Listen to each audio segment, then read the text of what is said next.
Que a paz do nosso Senhor e Salvador Jesus Cristo, que excede todo entendimento, esteja com você.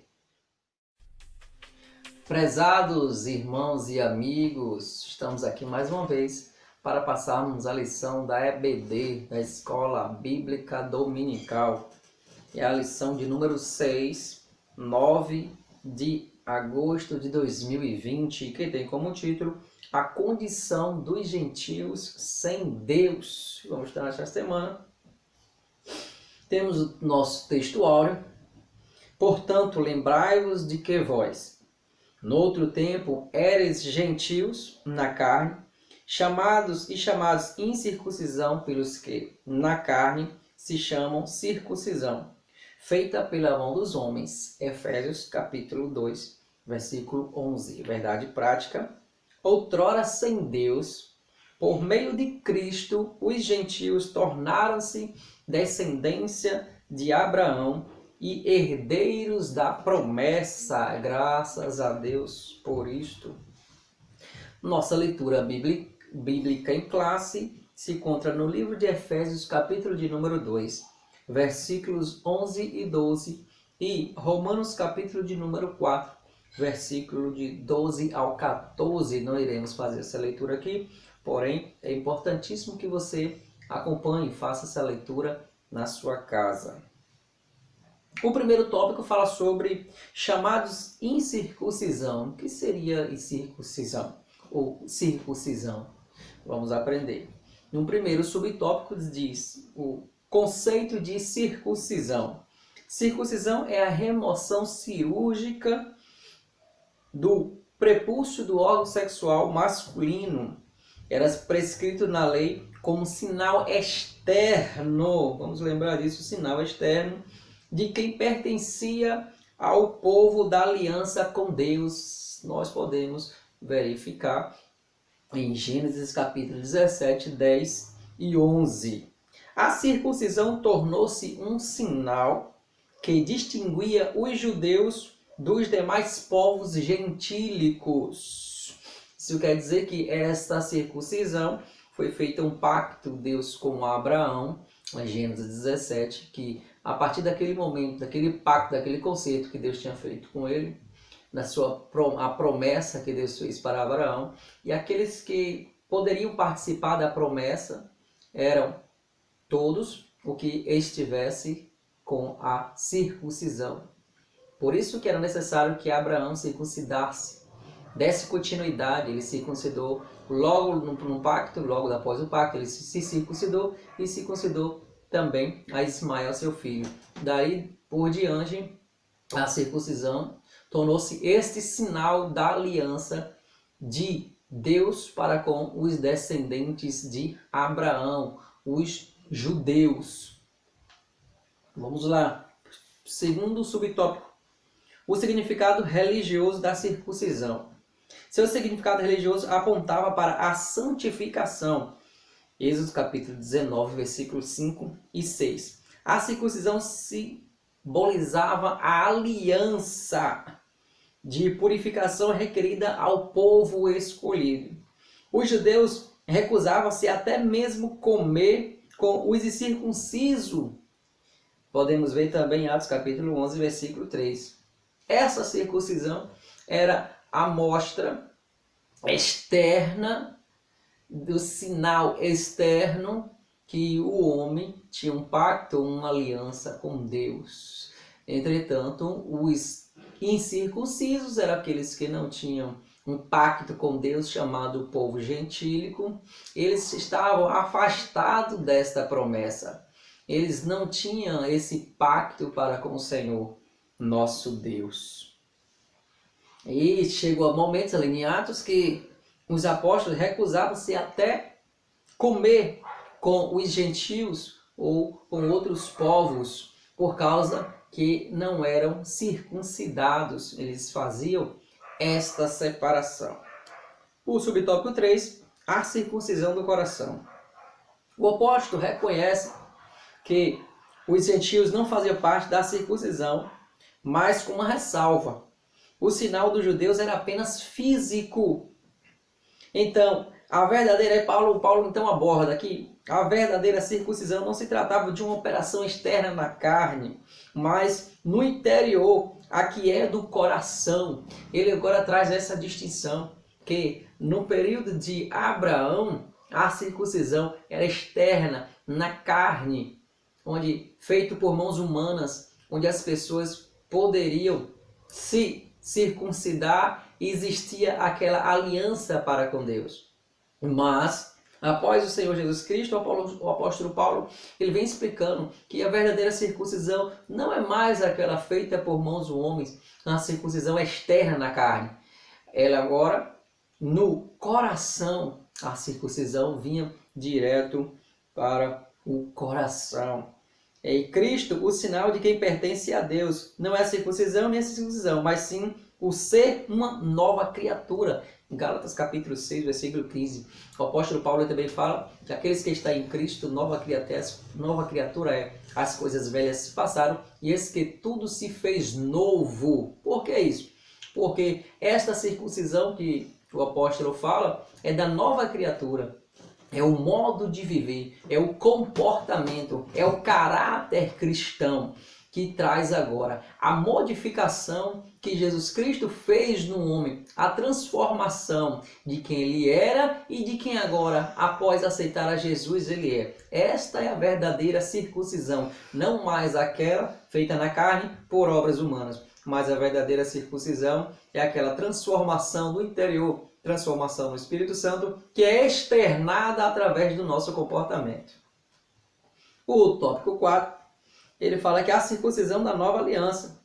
O assunto da circuncisão gerou grandes discussões, e ali eles levaram até para Antioquia, discutiram muito, a igreja de Antioquia, discutiram muito sobre a circuncisão, quem era circunciso, aqueles que aceitavam Jesus precisavam se circuncidar também, ou não. Muitos judeus achavam que sim, tinha que ser circuncidado, até que eles acharam por bem que os próprios apóstolos ali, no concílio em Jerusalém, eles acharam por bem ressaltar que eles deliberaram sobre este assunto, orientados, é claro, pelo Espírito Santo, que na nova aliança a circuncisão somos nós mesmos, que servimos a Deus no Espírito e nos gloriamos em Cristo e não confiamos na carne. Ele traz essa ressalva, porque agora vivemos em Espírito, servimos a Deus em Espírito, através do nosso coração. Então, essa é a verdadeira circuncisão. Alguns anos atrás, a gente lembra que os povos, para se humilhar, rasgavam suas vestes. E a Bíblia nos ensina, posteriormente, que se você agora quer se humilhar diante de Deus, não é mais para rasgar as suas vestes, deitar em locais de cinza, se voltar ali com cinza, não. O local agora para você é entrar no seu quarto e rasgar o seu coração e orar ao Senhor, que Ele ouve e reconhece a sua humilhação ou a tua humilhação. Quando ele fala que a circuncisão agora somos nós em Jesus Cristo, porque através de Jesus Cristo que tivemos um novo pacto, uma nova aliança com Deus. Porque o próprio Jesus disse: eu sou o caminho, a verdade e a vida. O próprio Jesus, ele é o mediador entre Deus e os homens, o sumo sacerdote, que adentramos na sala do trono pelo novo e vivo caminho, que é o nosso Senhor e Salvador Jesus Cristo. O segundo tópico, estranhos ao conceito da promessa. O primeiro item, ele fala sobre uma vida sem Cristo. Antes da regeneração, eles viviam imersos no paganismo e, portanto, sem Cristo. Isso indica que a religiosidade dos gentios era incapaz de inseri-lo na promessa messiânica de salvação. Desconhecia a Cristo, eram indiferentes às promessas acerca dele e da sua obra. Os gentios, os não-judeus, eles serviam a diversos deuses. Entretanto, ele estava fora dessa promessa abraâmica, fora dessa promessa que Deus tinha feito, a promessa messiânica que Jesus Cristo viria. Mas eles não entendiam isso e serviam os seus diversos deuses. Mas aqui sabemos que eles viviam essa vida sem Cristo, eles viviam essa vida sem Deus. Muitas vezes por falta de conhecimento, mas muitas vezes de forma deliberada. Não queriam servir a Deus e preferiam servir a outros deuses. Então, separados da comunidade de Israel, Deus não havia se revelado aos gentios, pois a chamada divina fora feita somente a Abraão e a sua descendência. E a promessa pertencia somente aos judeus. Os gentios precisavam saber de que, por meio de Cristo, eles também se tornariam descendentes de Abraão. E muitos não sabiam disso. É aquela a lição que estudamos, que seria a grande revelação, que era a igreja do Senhor Jesus Cristo, onde Jesus Cristo ele morreu pela igreja, morreu pelo povo. Então, todos aqueles que aceitavam Jesus, independente de judeu, independente de ser grego, independente de romano, eles tinham direito à salvação. Mesmo deles sendo judeus, não sendo judeu, mesmo ele sendo gentio, mesmo não sendo circuncidado, ele tem direito também à salvação. Então, agradecemos a Deus pela morte e ressurreição do nosso Senhor Jesus Cristo, que tem dado a salvação mediante a sua graça para toda a humanidade, não só judeus, como para toda a humanidade. E louvamos a Deus por isso.